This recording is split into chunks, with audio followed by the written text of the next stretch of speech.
Hello friends, welcome. So I wanted to make this video. It's been something I've been contemplating on for a couple months now. I wanted to make a video regarding what is Maggasekha. Not only in just like what is the definition, but more of my vision for what I would like Maggasekha to develop into. Right? So for those of you who are not aware of the Pali word Maggasekha, well, all you need to do is go on this YouTube channel and look at, go to the link of the YouTube channel and look at what it's called. It's called Student of the Path, right? So Maggasekha is the Pali of that. Maggasekha is the ancient Pali language that was found, that the teachings were first written down in. And so Magga means path, right? So the Aryo Etangako Maggo, the Noble Eightfold Path. So in this Pali compound here, what we're talking about is the Noble Eightfold Path. Magga, Sekha, or Sekya. This is a student, a trainee, right? So Maggasekha is student of the path. This is somebody who follows the Noble Eightfold Path, right? Who lives the Noble Eightfold Path, who becomes an avatar of the path, this is what it means to be Maggasekha. But what is Maggasekha? Right? Maggasekha is a vision. It's a vision that I've been thinking about for quite a long time. This is kind of an all-encompassing vision for my, what would you call, Dhammadutta. Right? Dhammadutta means like a Buddhist missionary, one who shares the Dhamma with people, right? And so this vision of Maggasekha encompasses this. So what is this vision? This vision is would include, this channel, right? This vision includes the online community, which I'll talk about in a bit. This vision includes the future, right? This vision includes what will hopefully eventually be a monastery, maybe some retreat centers, these kind of things. So this is an all-encompassing vision. It also includes something that I would really like to do. You see, there's organizations like Sirimangalo, Bhante Yuttadhammo's organization, the organization from Thanissaro Bhikkhu, right, who make it part of their mission to have freely available materials to share Dhamma with people, right? And so that is also part of this vision, right? This part of the vision I have for Maggasekha, for the future, right? So what is the specifics of this vision? Well, Maggasekha is centered around the early Buddhist texts, right? The suttas. The suttas are our practice and our study, right? So all of our teachings, all of our things that we share out will be based in the suttas, right? Another aspect of Maggasekha, the vision I have for Maggasekha, is helping to grow the Dhamma here in America and in the West in general. Right? Not only just America, United States of America, but maybe Canada, Central America, South America, right? All these different places here in the Americas, right? To provide a support and to provide a resources for people to understand this Dhamma through this early text, through the early scriptures, through the suttas. Right?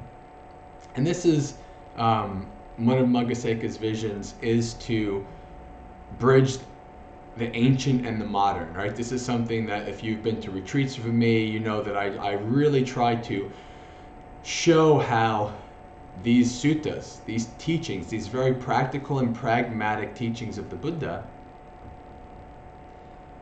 are applicable, livable, and able to be practiced in your life right here, right now.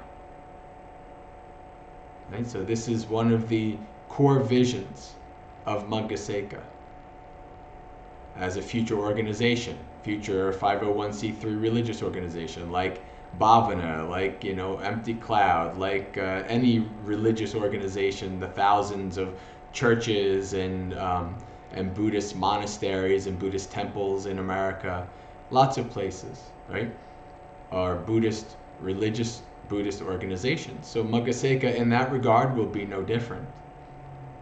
But what I'm trying to show and to kind of point towards talking about the vision is the vision I have for how I would like Maggasekha to become and to be in the long-term future. Right? Now we're taking steps to start this already, but this is a long-term goal, right? This is the turtle, not the hare. So we're starting slow, and we're building up. We're setting the groundwork for these things to arise in the future. So the other aspect, the other vision I have for Maggasekha is that it's kind of part of the next vanguard of those who have been passed the torch, right? You have the generation of, say, like Bhante Ji, right, and the various Western disciples of Ajahn Chah, right, who are in America and in the West and share the Dhamma in the West, right? And they're all elderly at this point. They're all 70s, 80s, 90s, right?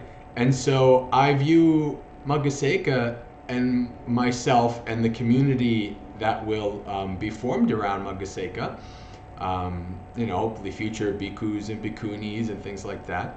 I view this as part of that next generation, right? Part of the next group that will continue on the gains, right? All of those who came from Asia or went to Asia and brought the Dhamma back, right?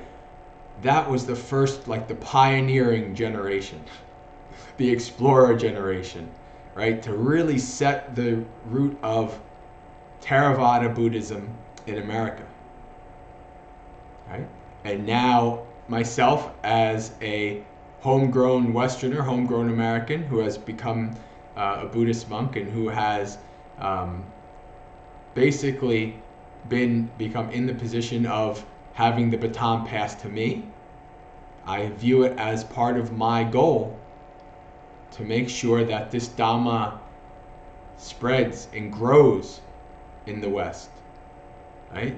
So that we have more good monastics, more places for more people to be able to have contact and to learn from the Dhamma. Right? So these are, you know, this video is kind of a off the cuff kind of a thing. I think eventually in a year or two, maybe as I continue to understand this vision a bit more clearly, I'm going to make another video. But I wanted to start putting this out here. Why? Because I want you all to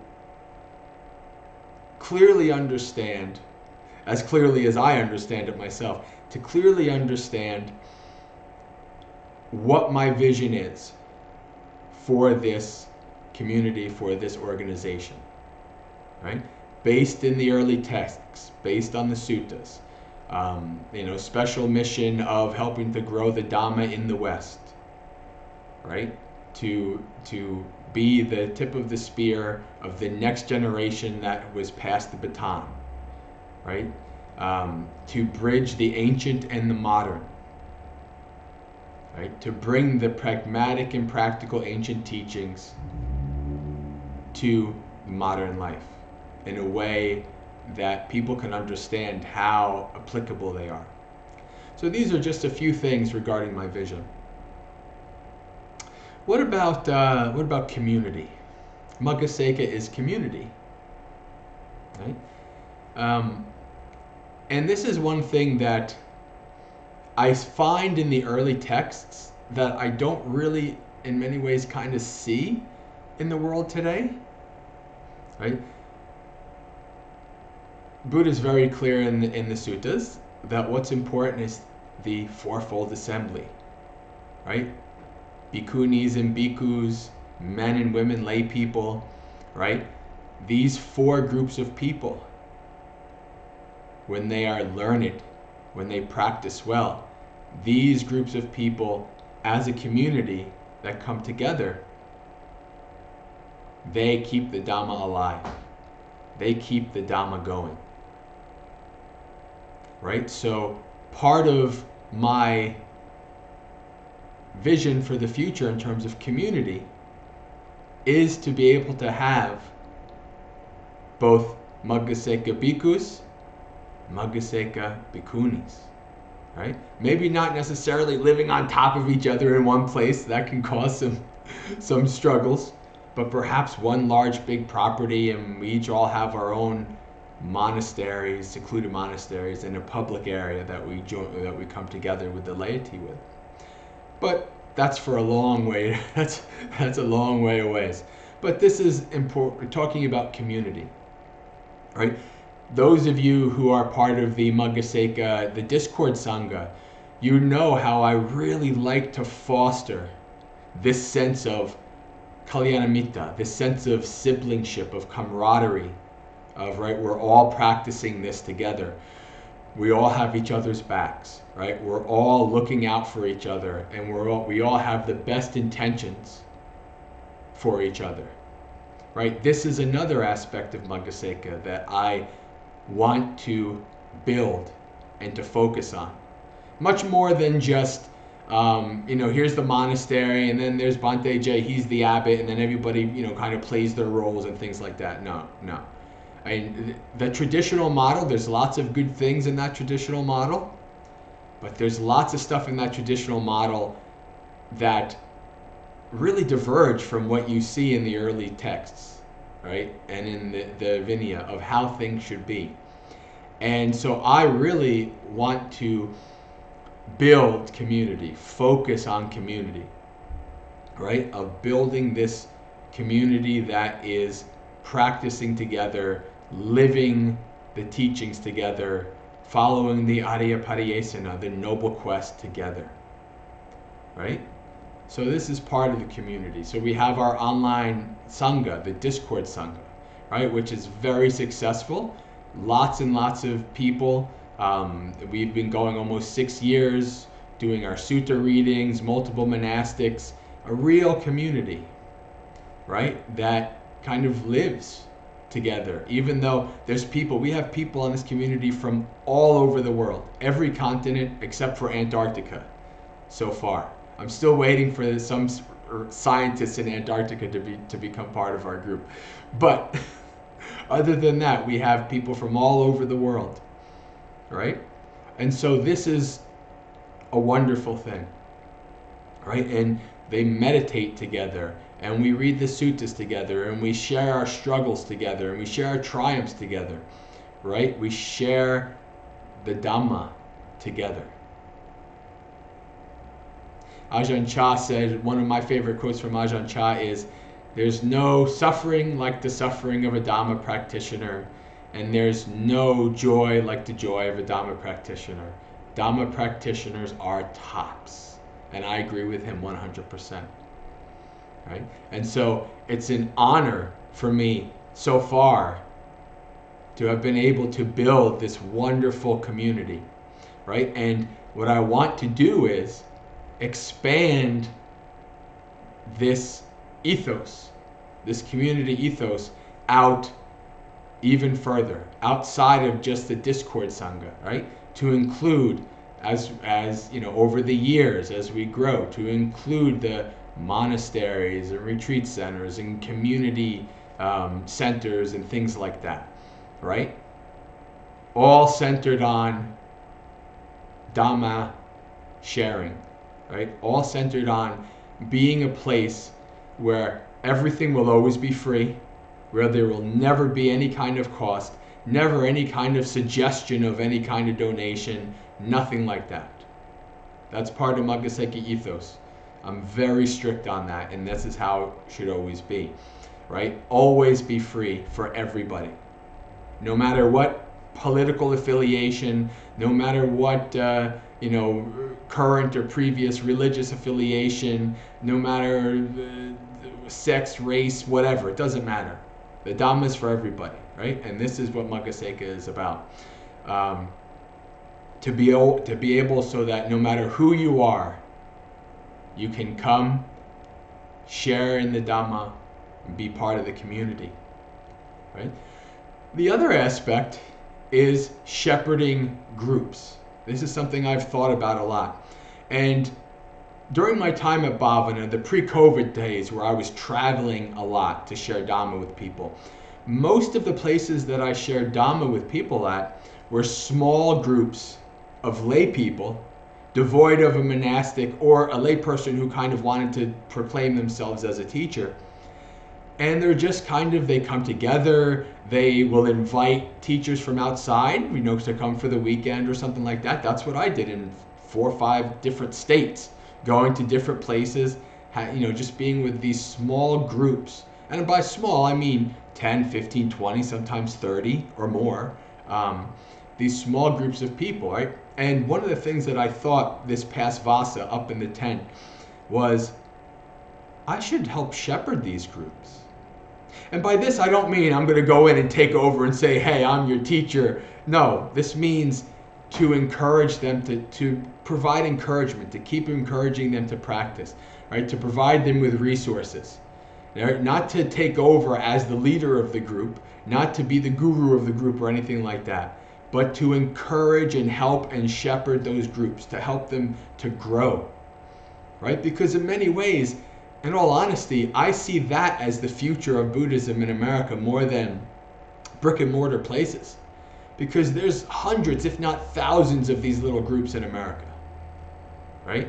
You could maybe say there's thousands of Buddhist temples in America, maybe often in cities, in areas where where the immigrants who brought the Buddhism to this country are.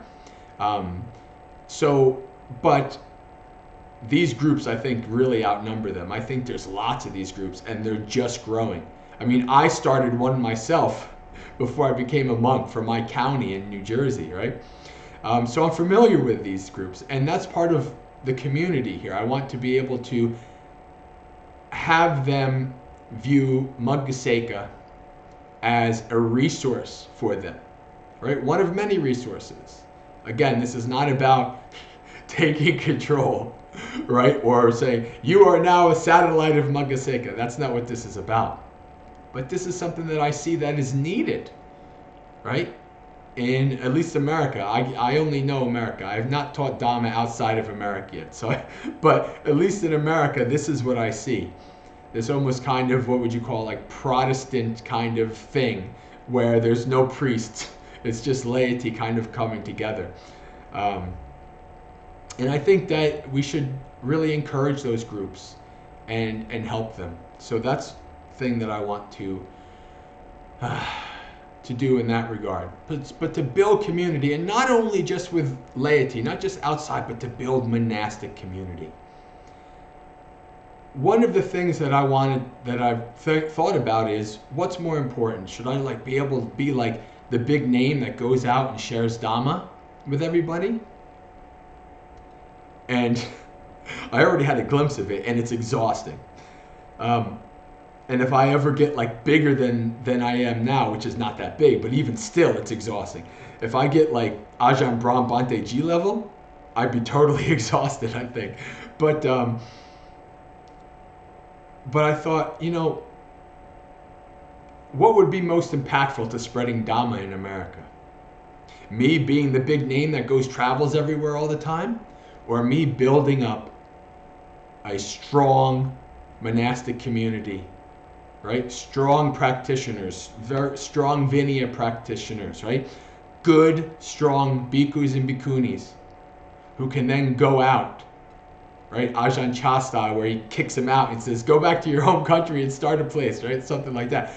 Go back to your state and start a place, right? They build a very good monastic lineage of good practitioners, good scholars, good teachers, right? To be able to propagate and to spread and to share the Dhamma in America and in the West, in the Americas, right?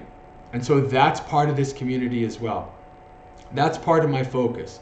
I mean, I will always still travel and things like that, but especially when I get to the point where I have a monastery and people want to come and ordain, that's always going to be my number one focus, because that's the long goal. That's the long game.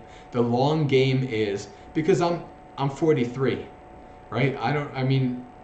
If I live to Bhante G's age, I have another 50 years, right? If I'm lucky. I could be dead, in 10 years. So for me, the best thing is to build that monastic community. Very good, very strong, very good and strong monastic community. That's good enough. So that's also the goal, right? As I joke, for whoever is crazy enough to want to ordain under me in the years to come. I mean, I still have at least 5 years before I could ordain anybody. But I've been thinking a lot about this, and maybe it's because of my age, and I start thinking about, the past and what I want to do with the rest of my life. And so these kind of things have, especially when I was on the mountain, when I was, secluded in the mountain in California this past Vasa, I thought about this and what's like the best thing.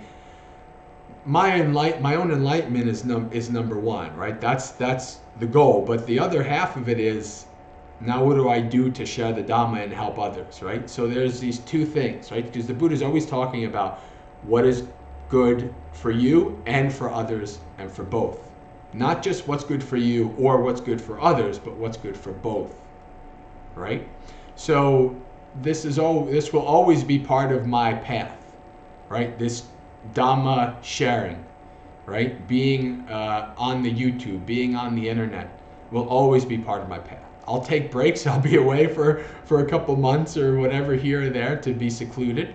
But this Dhammadutta, this kind of mission, this calling to spread the Dhamma, to share the Dhamma, to grow the Dhamma in the West, I've accepted that this is part of my path, right? The Kamma, everything just is kind of, it's become that, right? I mean, I didn't ask to start sharing the Dhamma like a month after I put on robes as a Samanera.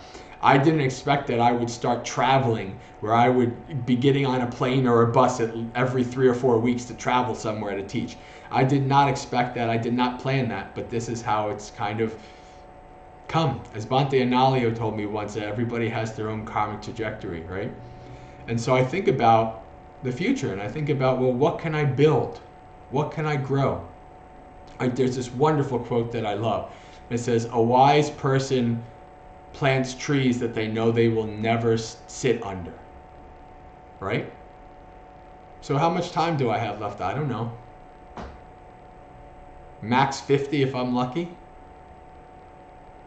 So it's not, it's a long time, but it might not be as long. But so now what's the most important thing? The important thing is to grow Maggasekha, right? All of these qualities, all of these visions that I've been talking about, that will be part of Maggasekha. And I want to tell you all this because I want you to understand, right? To be like what, politicians and governments and corporations and stuff aren't these days, to be transparent, right? So that you know my vision, so that you can share in my vision, right? So that you can help me if you wish to bring this vision to life. right? That's why I'm making this video, and I'm sure as I progress and kind of become much more clear on things, I will make another video in the future. But for now, this is good. And so, this is part of this is part of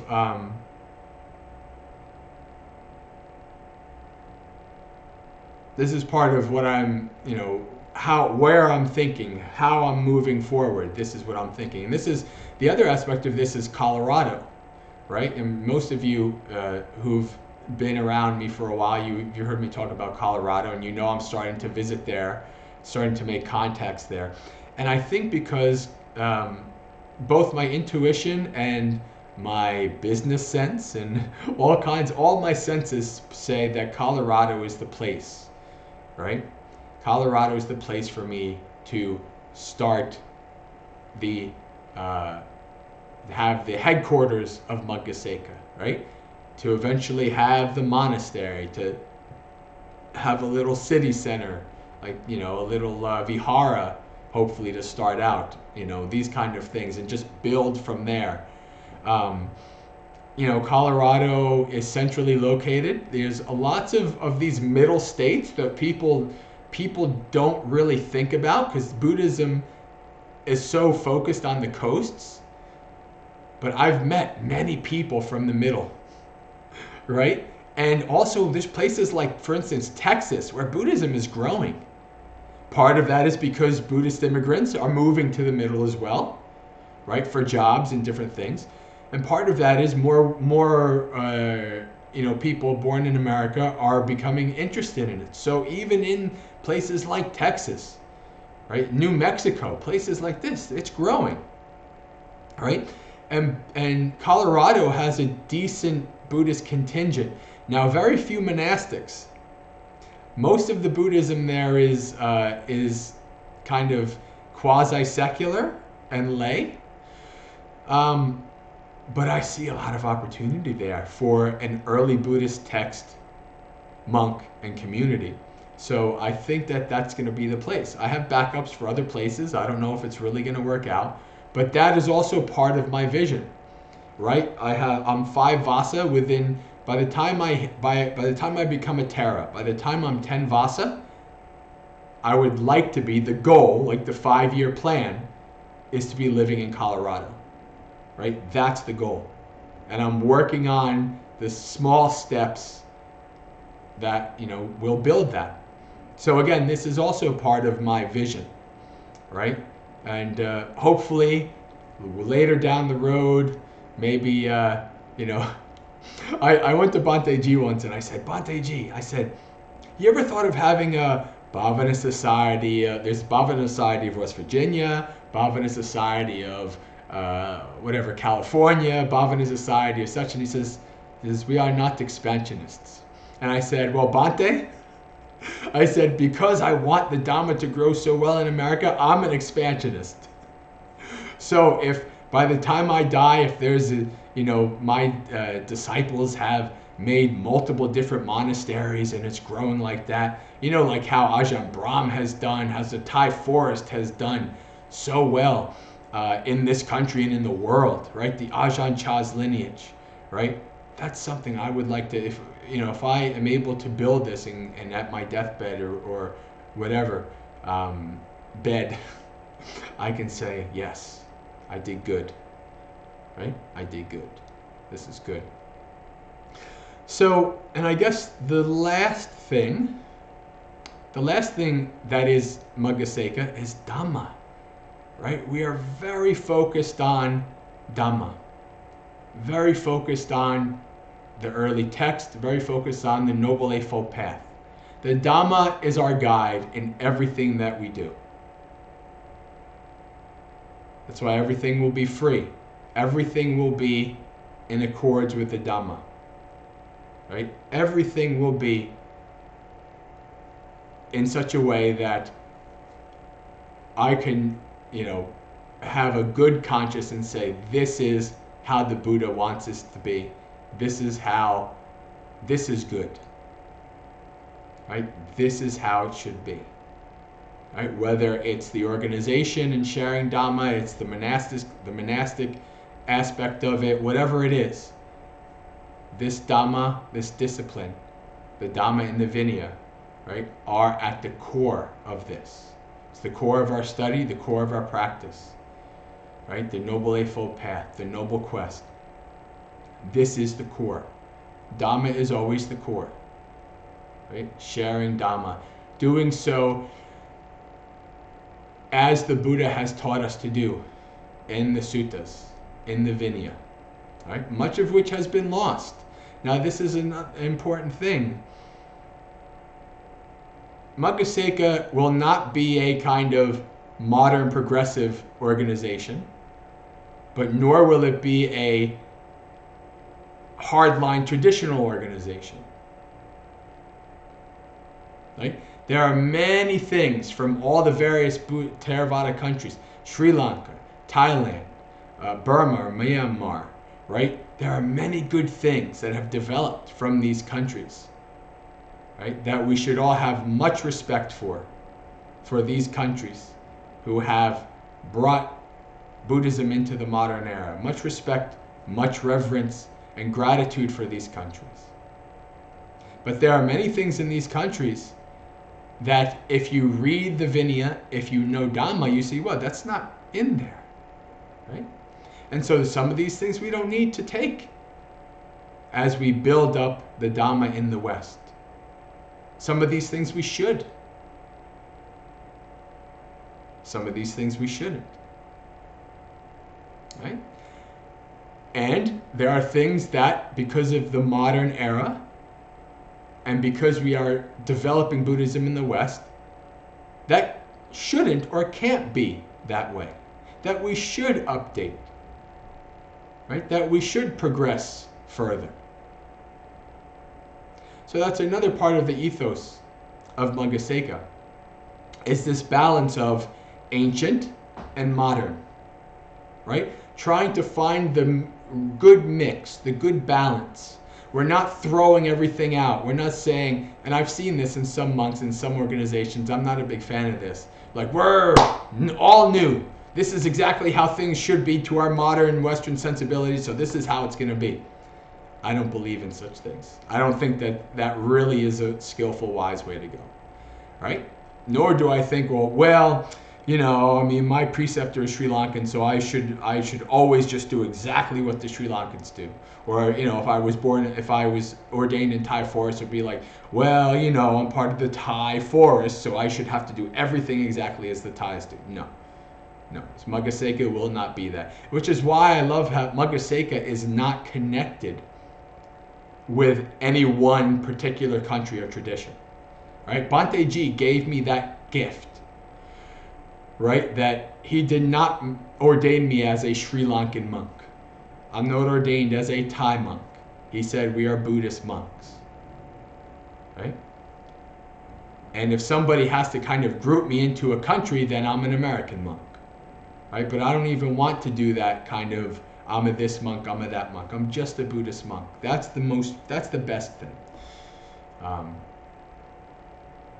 But maybe this is another video. I have thought of what it means to develop an American Theravada. But that's another video. And so I think this is good. I think this is good for now. This is what I'm thinking about in terms of Maggasekha, in terms of what this will become. And how I am taking steps, making plans, thinking ahead to build this, to grow this. For this is paticca samuppada, this is dependent origination, right? You have to set the groundwork, you have to set the groundwork for the causes and conditions to arise, right? And that's what I'm doing. So friends, I think that's it for now. Thank you for listening. I hope that this information can help you to understand where Maggasekha is going, and I hope that you join me and you join the Maggasekha community in helping to build this, to develop this, to grow this, right, for the benefit of the many folk, for the benefit of all the people in the West, in the Americas, right?